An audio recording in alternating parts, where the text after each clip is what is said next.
When we look at art as idea, we need to, of course, deal with architecture and at some point deal with the architecture of power and legacy. What does this mean? This basically means, well, tombs. Now, funerary art is any artwork or art form placed in or acting as a repository for the remains of the dead. And funerary art may serve many cultural functions. It could be a burial rite, something as simple as a marker of someone's worldly remains. It could celebrate the life and accomplishments of the dead, whether as part of kinship-centered practice of ancestor veneration or as a publicly directed dynastic display. It could function as a reminder of the mortality of humankind, a sort of memento mori, a reminder of death, not speaking to the person who's deceased. After all, well, they're worm food, they're not really listening, but rather as a message to the living. And we see this a lot, this idea of where you are, I once was, where I am, you will be, to quote Masaccio. Now, tombs can also be an expression of cultural values and roles. Who was this person? Why were they important? Or an expression of the culture itself and what they find to be particularly important. A tomb can also help to propitiate the spirits of the dead, maintaining their benevolence and preventing the unwelcome intrusion into the lives of the living. No one really wants ghosts. That's basically how that boils down.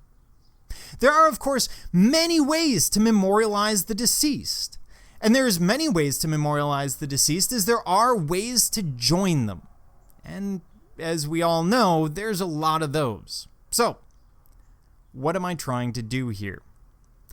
I'm trying to answer a few questions. First, how do we seek to preserve the memory of the dead? This, of course, changes from culture to culture and throughout history. And we know that humans aren't the only species that does this. We know elephants, for example, will mourn their dead. So we're not unique in that sense. Second, how do tombs serve as status symbols? If you've ever been to a graveyard, you've noticed that some people have really little tombs and some people have giant tombs, and it's all about the tomb and the size of the tomb. But is it? And who's that status important for? Obviously, the dead person doesn't really care. They're dead. Finally, can communal graves rise to the level of some of the great tombs in history? We often look at communal graves as something that we do for the poor, the so-called paupers' graves, which still exist. We don't talk about them, but they're still there. So can communal graves come to the same level as some of these great tombs, the great pyramids or others? My goal here is to explore the ideas of power, legacy, and memory as they relate to death. Although I am not trying to prove a specific thesis, I do want to introduce you to some of the more interesting funerary architecture throughout time, which brings us to monumental tombs. Throughout history, powerful leaders have sought to cement their legacy through the use of monumental tombs. Although a monumental tomb can take a variety of forms, they do have some common characteristics. For example, they generally take a massive labor force. Well, that is kind of one of those thank you, Captain Obvious moments, because these are massive structures. Of course, it's going to take a lot of people to build them. They tend to include grave goods, goods that are put in there for the benefit of the deceased. We also tend to see some form of earthen architecture. This is often meant to mimic a natural form, such as a mountain or an island. Which brings us to the Pizza Hut with the best view in Egypt, or the Pyramids of Giza. The Great Pyramids at Giza took these architectural forms to the next level. They were created during the 4th dynasty of the Old Kingdom, so we're talking around 3000 BC. Each pyramid had a funerary temple next to it, with a causeway leading to the Nile. When the pharaoh died, his body was, of course, ferried across the river to this funerary chapel, taken into the pyramid, and there buried. While many questions still remain regarding how the pyramids were built, they also remain as monumental evidence of the advanced engineering skills of the ancient Egyptians. Their ability to mobilize a massive labor force, and again, the overwhelming importance of the afterlife. Although they're still built within massive tomb complexes, each pyramid serves as a lasting monument to the individual pharaoh that created it. After all, we still name them that way. Khufu's temple, or pyramid, for example. Originally, these would have been faced in white limestone. The pyramids, therefore, would have been spectacular, reflecting the hot desert sun. It would have been like being in Wisconsin on a 20 below day after a snowstorm, where it just hurts your eyes to walk around, and they're doing that in the desert. It's going to be the same experience. This is going to be something that you're going to see from miles away. Now, their association with the sun was no accident. In fact, the form of the pyramids themselves was meant to echo the sun's rays shining down on Earth, emphasizing the belief that deceased pharaohs climbed up the rays to join the sun god Ra. Here, what we see is sacred content that strives to connect the heavenly to the earthly, developing a sense of verticality that we see, for example, in the Gothic architecture of Chartres. Man always wants to be closer to their gods. For the Egyptians, that meant building a pyramid. By the time we get to the Gothic, of course, that's building a cathedral. We don't often talk about monumental tombs in Japan, but we really should. And for that reason, we are in the Kofun period, about 330 to 552 CE. Now, Kofun, literally translated as Old Mound Tomb, was a period where we see large-scale burial mounds erected as tombs of rulers and community leaders during this period. The period, of course, named after the burial mounds that were common at the time. And these would grow in both scale and number by the time we get to the 4th century. Our focus here is going to be on the tomb of Nintoku. This is the largest burial mound in Japan, and also the largest burial mound in the world, estimated to have taken 16 years and 6.8 million man-days of labor to complete, and is said to contain the greatest volume of material, or greater volume of material, than the Great Pyramid of Giza. And in fact, as we look at it, what you're seeing here is a model of this tomb with the Pyramid of the Sun and the Pyramid of Giza set on top of it.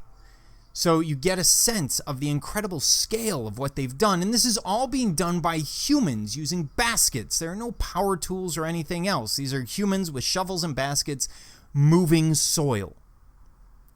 At 486 meters in length, the mound is in fact twice as long as the base of the Great Pyramid. Though at 35 meters tall, it's only about a quarter of the height. And this is built for the Emperor Nintoku, but predates his death, as many of these tombs of course do. The keyhole form that we see is standard for the period. The tumulus is surrounded by 3 moats, the soil of which was used to build the mound itself. So they're using the material that they're digging out to create this island. What starts out as level ground suddenly becomes a series of moats and a massive keyhole island in the center. When it was constructed, the Kofun's 3-tiered slopes were covered with stone and grass, with small terracotta figures lining each terrace, while platforms for religious ceremonies were built on either side of the narrowest part of the tomb. In an attempt to reduce erosion and weather damage, natural forestation has been allowed to take place on the tomb over the last century. Now, let me point something out. That's going to happen around the end of the 19th century, after the American Civil War, at which point this tomb is already roughly 1,300 years old. It had been maintained for all of that time until erosion got the best of it. Now, you couldn't imagine the Egyptians maintaining the pyramids for nearly 1,500 years. You couldn't imagine any group maintaining a tomb for that kind of time, and yet that's what we see here. That's how important these are. The ancient emperor's tomb is announced by a single small gate, which you see here, standing at the terminus of a carefully raked gravel path, beyond which the burial mound peeks out in the guise of a forested hillside. A typhoon in 1872 damaged the front of the mound, leading to the discovery of a large stone coffin, glass tableware, and gold and copper swords and armor. Now, those were actually returned into the tomb. They haven't been removed. We also see imperial regalia, Chinese mirrors, and symbolic items. Now, the interesting thing here is that they haven't done a large archaeological study of the site. The Japanese have not allowed this site to be dug up. After all, it's sacred. It's someone's remains. So it's kind of interesting. We don't see a lot of that. We tend to open tombs. We tend to look into them because we like death. We like the macabre, the morbid. And there's just something that draws us to it. But in this case, there's still that air of mystery. We're not really sure what's inside. Having dealt with monumental tombs, let's deal with death in the ancient Mediterranean world. We see a couple of very interesting examples of tombs and legacies in this area. Now, the Italian peninsula has been home to a variety of ancient civilizations. I mean, immediately you would think of the Romans, but we also have the Greeks who will colonize the peninsula. We will see the Etruscans before the Romans, about the same time as the Greeks. And then after the fall of Rome, we see a number of different city-states and republics, and eventually Italy itself forming and developing. We also see unique funerary practices here that move beyond simple tombs outside the cities or cremations, which are the standard for the Roman civilization, the big ancient civilization that everyone thinks about. In ancient Rome, you couldn't be buried within the cities, so all of the roads leading to Rome, once you got outside the gates of the city, would be lined with these tombs, belonging generally to family groups. Some people were also cremated under certain circumstances. Now, due to Christian taboos regarding bodies and Western ideas about sacred land, in other words, land belonging to people who look like us, we see two prominent preserved funerary practices. And we start with the Etruscans. Now, prior to the rise of Rome, Italy was inhabited by a number of different peoples. The coastal region of southern Italy and Sicily, for instance, was colonized by the Greeks. As we get further north, in the area of modern-day Tuscany and western Umbria, as well as northern Lazio, the Etruscans built their impressive civilization and competed with Rome for the control of central Italy, at least for a period of time. Obviously, the Romans will be victorious in that. And they build a necropolis. Now, the Etruscan necropolises are really unique structures. A necropolis, in and of itself, is simply a city of the dead, and we've seen that, for example, well, we haven't, but you would see them in ancient Egypt. In fact, we see the Great Pyramids of Giza as parts of a giant necropolis, each pyramid surrounded by the mastabas, or smaller tombs, of many of the pharaoh's followers or governmental officials. And so we're seeing something similar here. At this necropolis, we see a city-like plan complete with streets, squares, and neighborhoods. This is why it's often referred to as a city of the dead. Additionally, the tombs in the necropolis imitate houses, providing archaeologists with the best and only evidence of Etruscan residential architecture. As such, structures have not survived. As such, structures have simply not survived. So, what's happening here? Of course, the Italian peninsula is going to be home for a number of different civilizations. Most civilizations, when they take over an area, the first thing they're going to do is destroy everything that came before it and create something that's their own. It's human nature. And so they do that everywhere else. Why don't they do it here? Because, well, we don't like building our houses on dead people. Generally, unless you're certain serial killers, it's not really a thing that you do. So they're left alone. And as such, we get an idea of what their houses and their communities would have looked like because of their practice of building the necropolis. The oldest tombs are identified by their characteristic tumulus. Now, these are huge circular mounds, and some of these burial mounds were used by the same family for many generations. In fact, when you see multiple openings, that's the same family using that mound, but maybe different branches of the family. The large mounds are surrounded by smaller mounds, suggesting Etruscan society at that time was hierarchical and was governed by some form of aristocratic class. Not unusual, we see that a lot in the ancient world. As the available surface area will be exhausted, the subsoil was used instead. In other words, they're going to dig down. And road levels were lowered as well. We see a series of deep underground chambers that will be built for the dead. One of the most famous tombs in the necropolis is going to be one of these underground chambers, known as the Tomb of the Reliefs, which was built during the 4th and 3rd centuries BCE.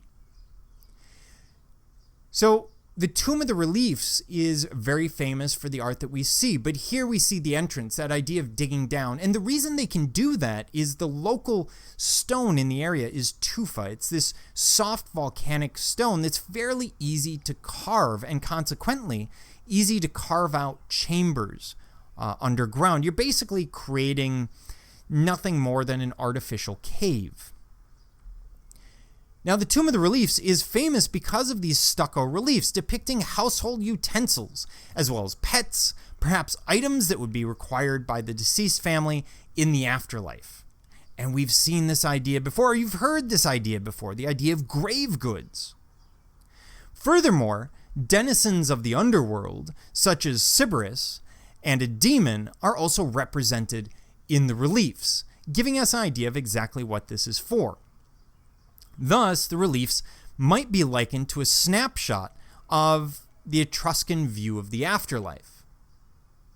Now, when we look at these, we'll notice some similarities. The Etruscan Tomb of the Reliefs is very similar to the idea of the Egyptians. Now, the Egyptians will bury their pharaohs, for example, with actual goods. Oh, you'll need a chariot in the afterlife, here's a chariot. You'll need a few gallons of honey, here's a few gallons of honey. The real thing is buried. The problem is, if you are in a civilization that doesn't have extra resources to go around burying with their dead, what do? Well, you might do what the Etruscans do, which is create the image of the thing. And that passes into the afterlife. So, for example, here we see a machete, a cat, and cats really should be in the afterlife, rope, different pots and cauldrons, things that you would need to feed yourself, to take care of yourself.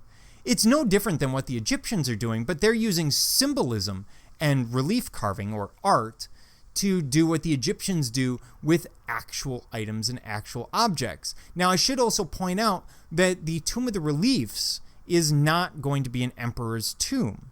It's probably upper middle class or lower aristocracy. Whereas the Egyptian tomb here, this is King Tut's tomb, obviously this is a pharaoh, so they're going to throw more goods at it. But you get the idea. There's a reason why you're burying people with relief images of things rather than with the actual things. One other note, this tomb for King Tutankhamun would have one body. This Etruscan tomb would have a family in it. And what you would do is you would actually put them in different positions. So more important people might be put on the shelf in the back. You see an image of a pillow. Sometimes these would be used for ostiaries or bone boxes. After someone's been in there a long time, they've decayed, you pick up their bones, you put it in a box, you put it on a shelf. The rest of these slots are for bodies. And when you sit there and you look at it and go, wow, that's a lot for one family. Think of your family. Now go back, say, 3 generations to your grandparents or so. And everyone related to them all the way down through your generation is going to be buried in one tomb. Well, you start adding that up, you're going to run into a lot of people. And if you go 4 generations, of course, it expands much faster. The wonders of mathematics. So, you're going to need all those slots. You're going to need all that room so that you can put people in that tomb. We also, of course, have to deal with the Roman catacombs. Now, the Roman catacombs and later the Paris catacombs have very different ideas behind them. Now, the Roman catacombs are an underground cemetery consisting of a subterranean gallery with recesses for tombs as constructed by the ancient Romans. This is an underground cemetery, and there are reasons for it. First of all, we're going to find hundreds of kilometers of catacombs running underneath the town and its outskirts. And these are illegal burials. I should point this out. These are illegal burials. You were not allowed in Rome to be buried within city limits, but if you're quite poor, you also don't have the ability to build a tomb. So what do? You start digging underground. That same soft subterranean or bedrock that we see the Etruscans digging into is going to exist under Rome. So people would start building these catacombs under buildings. And some of them will run into each other. We don't even have them all mapped. So it's not as if there's one catacomb that someone built with a lot of organization. They're growing organically over time. They run into each other. They weaken each other. This is a very organic process. Now, initially, the Jewish community in Rome is going to build these as cemeteries, the Jewish community being quite poor in ancient Rome. Later on, we will see Christian catacombs being developed for much the same reason. Many Christians in Rome, especially very early on, before Constantine, are going to be very, very poor. They don't have the ability to go off and build their own catacombs. And because of the nature of Christianity, build their own tombs. And because of the nature of Christianity, they're going to look around at the people who are closest to them, the Jewish people in ancient Rome, and go, well, they have catacombs. Maybe we should build some of our own. They're borrowing ideas. We, of course, see this in cultures all the time. And these catacombs are often thought to be secret meeting places, some place to survive persecution, but it's not. These are burial tunnels. There's one thing that humans really generally don't do. We don't meet around dead people.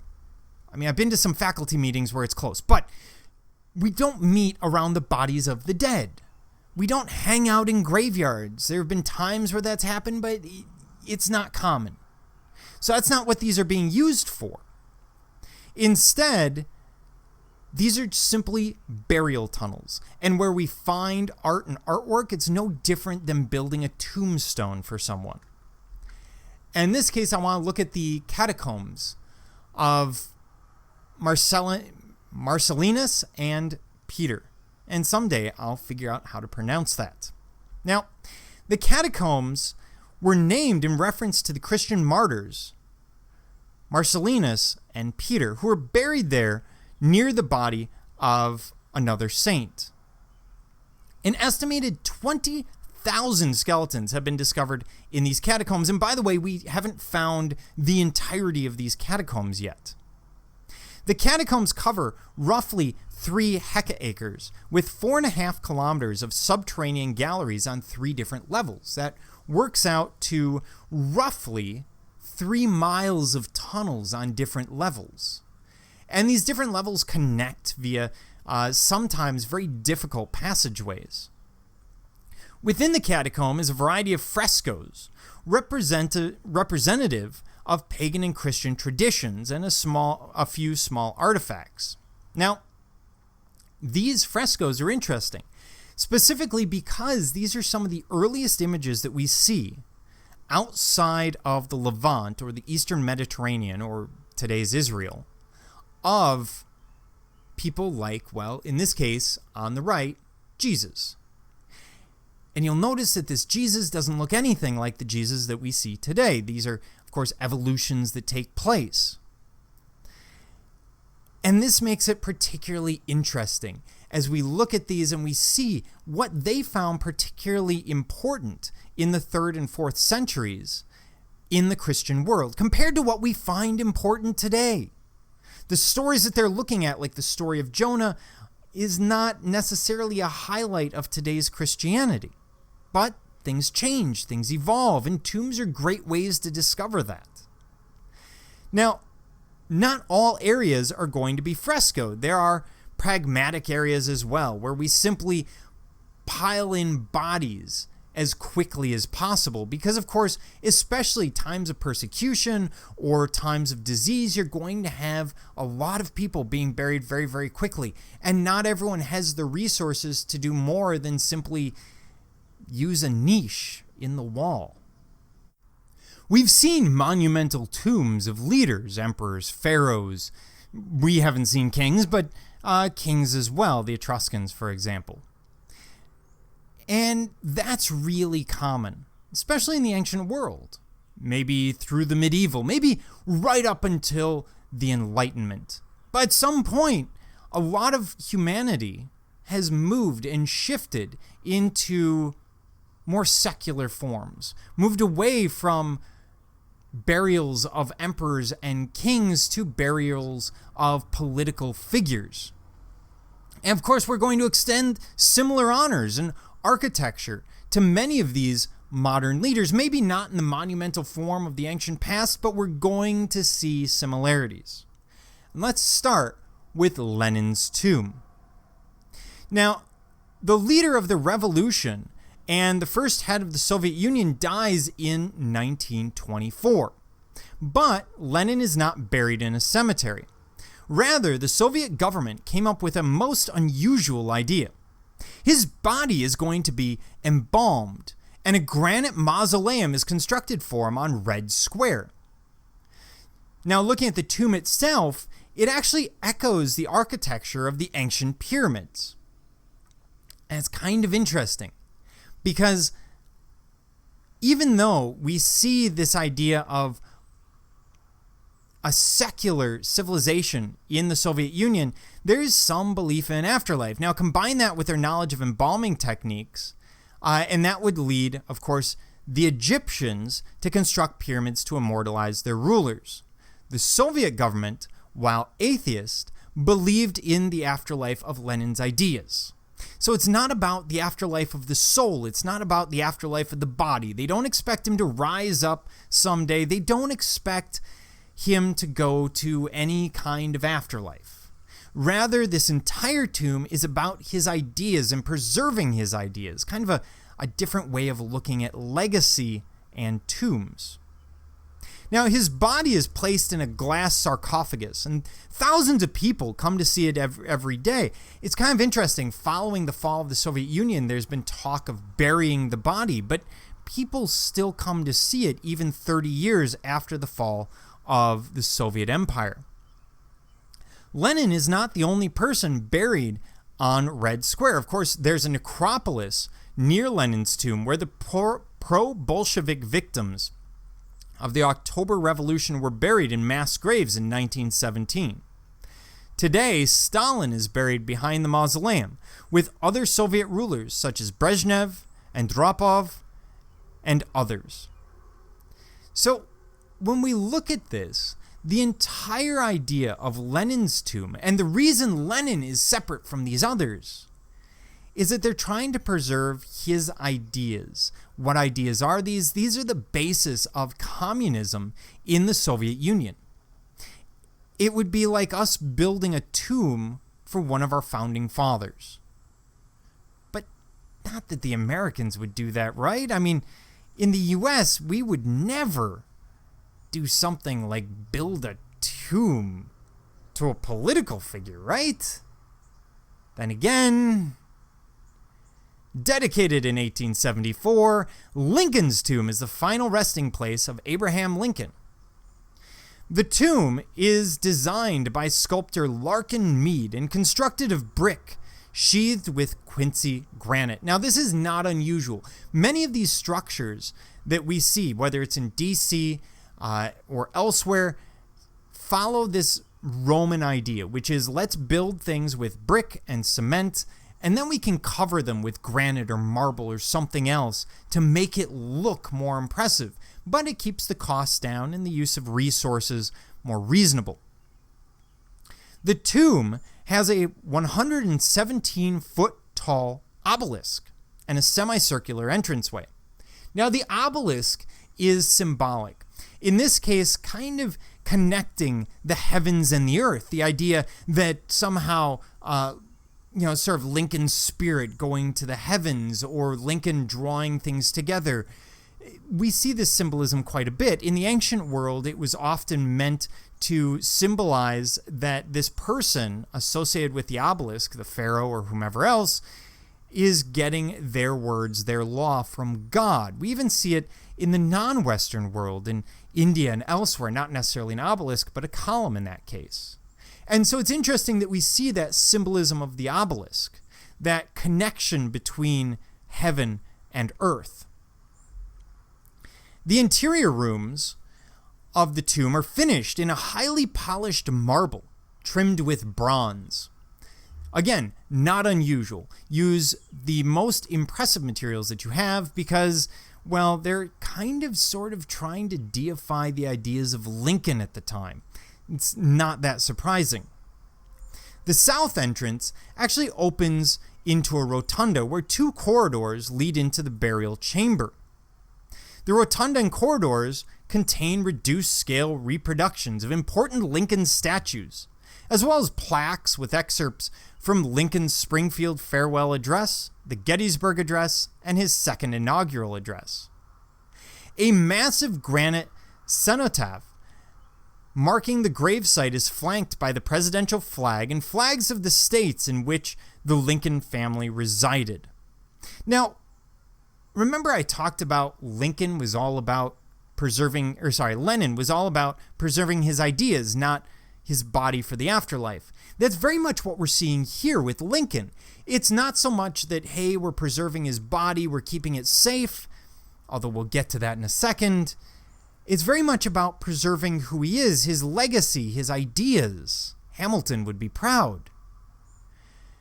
Now, Lincoln's remains actually rest in a concrete vault 10 feet beneath the marble floor of the burial chamber. This is because Lincoln's casket is going to be, well, someone tries to open it. Back in the 1870s, they try to steal the body for ransom. It doesn't work out, but we really don't like that idea of someone taking the earthly remains of our leaders. You can imagine what would happen if someone opened Washington's tomb, pulled out what was left, and held the government for ransom. So they eventually bury it well underground. So when we look at the two, Lincoln's tomb versus Lenin's tomb, we actually see a surprising number of similarities.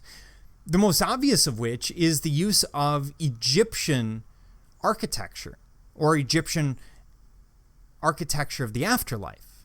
The obelisk on one side with Lincoln, the pyramid with Lenin. We see another similarity, that their burial is not so much about maintaining their body for the afterlife or any sort of ancestor worship idea that way, not the physical form, but rather both are about preserving legacy, preserving ideas. One, you're trying to preserve because he's seen as the man who held the Union together. The other being preserved because ideologically he is sort of the founding father of the Soviet Union, with a lot of the ideas that will provide the basis of this empire that lasts most of the 20th century.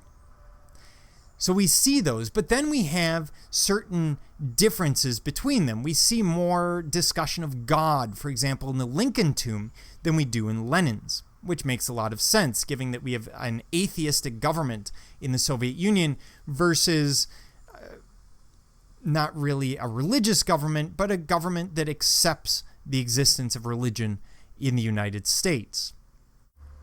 All this talk of religious and political leaders, what about the common man over the past 300 years?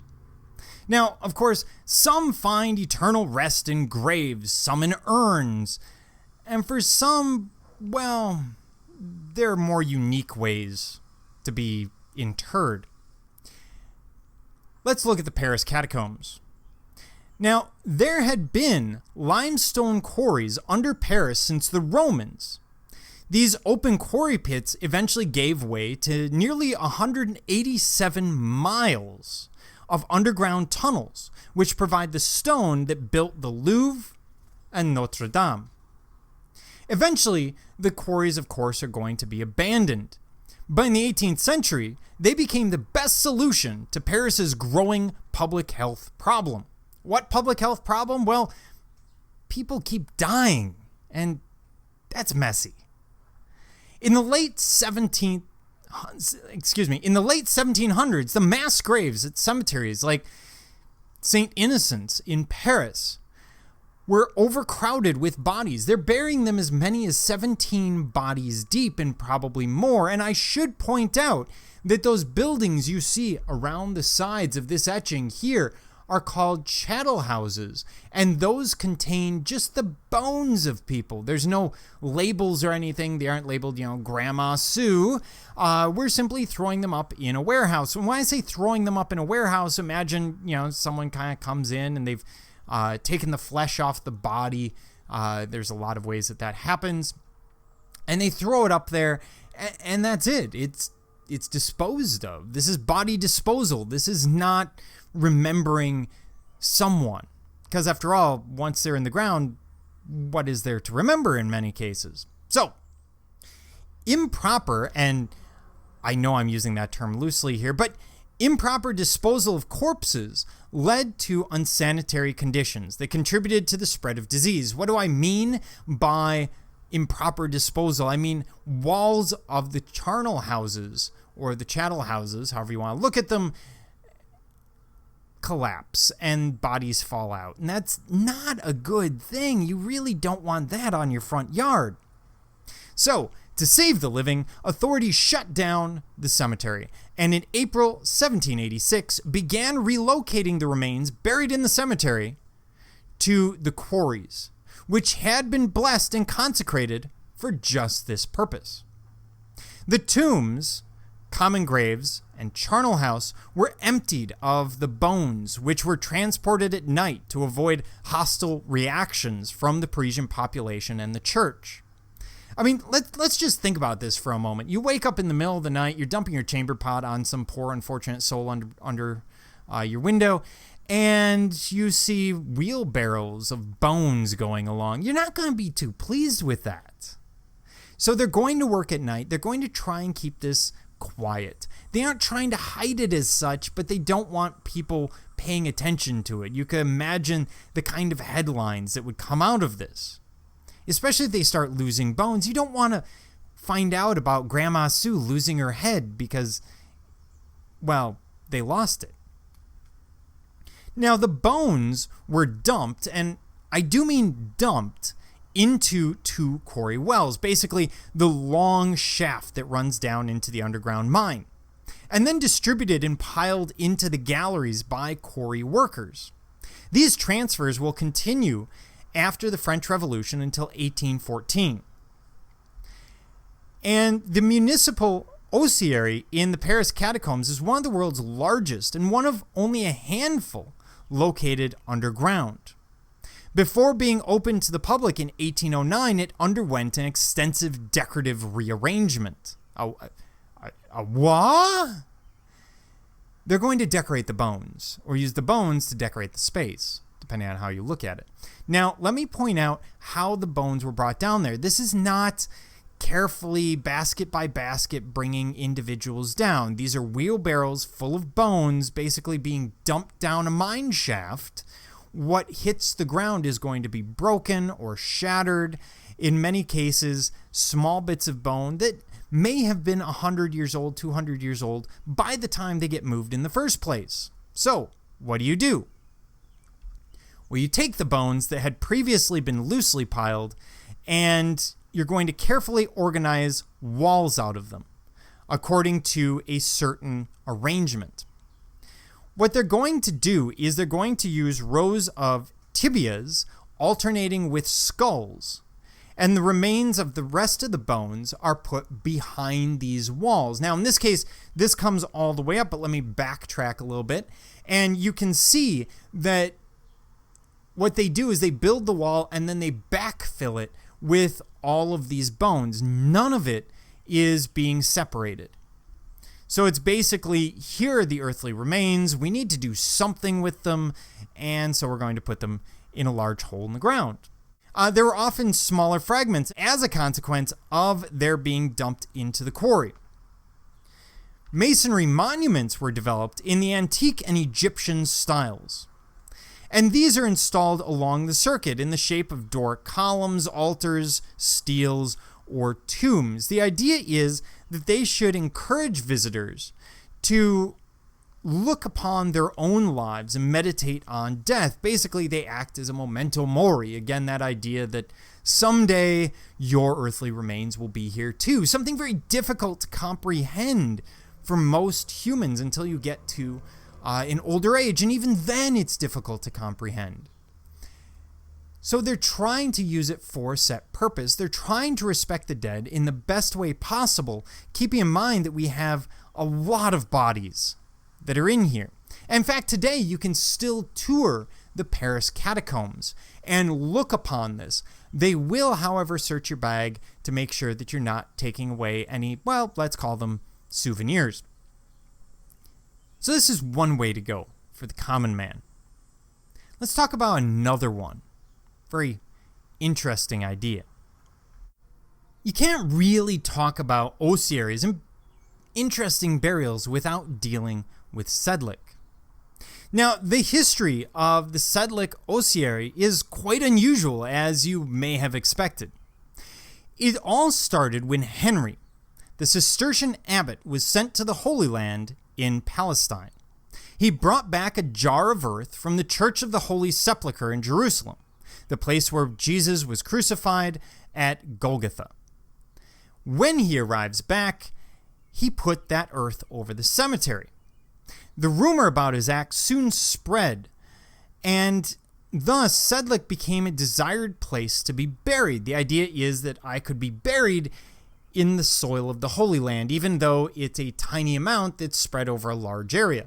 Doesn't matter. Still, that idea of the closer I am to something holy, or closer I am to something that was close to someone that was holy, the better. Soon, in Europe, the plague caused the death of many people, and many of these people went to Sedlec before their death. The idea being, if I die in the parish, which actually refers to sort of the area that the church serves, then I'll be buried in this very holy ground. I mean, not a bad thing. You're going to die anyway. Hey, what the heck? Let's make sure that the death is going to be good. Maybe it gets you an extra pass into heaven. Who knows? Soon, too many people were buried in Sedlec, and thus came the idea of creating an ossuary. The task of creating the ossuary was given to a half-blind monk who arranged the bones. But only more than 300 years later, the bones were arranged artistically as we see today. So we're going to see a couple of different arrangements. In 1870, a local woodcarver was given the task to decorate the chapel with the bones. And, well, the amazing result speaks for itself. 40,000 human bodies are now arranged, and the place is now popularly known as the Church of Bones. One of the most fascinating pieces within the ossuary is the giant chandelier that's made of bones and lies at the center of the Church of Bones. Now, the chandelier is said to contain at least one of every human bone, and we can see a wide variety of bones in this structure. For example, obviously we have skulls, but then we have mandibles being used here. We have various long bones. We have what appear to be hip bones used as the base. And all throughout, here's a tailbone, etc. All throughout, these are they're using the bones for an artistic purpose. And you sit there and you go, well, is that really the right thing to do? And who knows? Maybe it is, maybe it isn't. Maybe it's a question of individual morality. But what else are you going to do with them? If you're already dead, wouldn't you rather your bones be used for something artistic, or at least something to creep the heck out of a young child, rather than simply buried where no one can see it?